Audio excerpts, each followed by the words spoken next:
สบายดีพี่พ่อเซเน็ตรัฐบาลฮ่องกงเกมแจ้งเงินให้ประชาชนผู้ละ 4,000 ดอลลาร์ฮ่องกงหรือประมาณ 4 ล้านกีบต่อคนสาเหตุก็เป็นย้อนงบประมาณของรัฐเกินดุลจำนวนมหาศาลย้อนการบริหารจัดการของรัฐบาลที่ดีเกินไปเงินล้นคั่งก็เลยต้องแจ้งให้ประชาชนจำนวน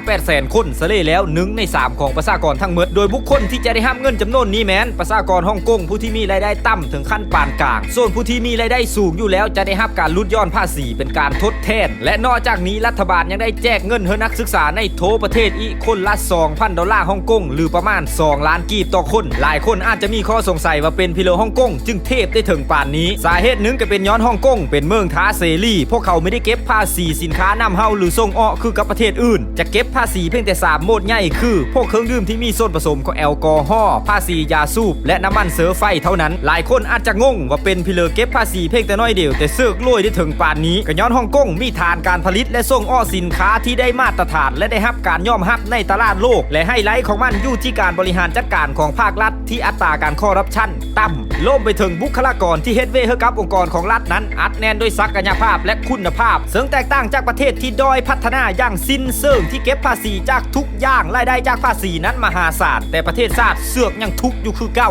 แถมยังเป็นข่าวใหญ่เกี่ยวกับปรากฏการณ์ย่อท้อว่าเป็นพิเลโหน้าภาษีแต่ละบ่อนจึงล้ำโลยผิดปกติซึ่งคำตอบนั้นเฮาทุกคนต่างกับหูอยู่แก่เจอและหัวหน้าภาษีในฮ่องกงนั้นมีได้โลยขี้แตนคือกับหัวหน้าภาษีของประเทศที่ด้อยพัฒนาบางประเทศอยู่แถวนี้ย้อนระบบการบริหารจัดการที่มีความโปร่งใสต่อต้านการซ้อราดบางโลกและตั้งหน้าพัฒนาประเทศชาติอย่างแท้จริงของพวกเขานั่นเองนั้นเป็นแหวนสะท้อนอันบักใหญ่ให้ชาวโลกได้เห็นนำกันว่าถ้าประเทศเริ่มมีป้าปรามการคอร์รัปชันอย่าฝันหาความเจริญ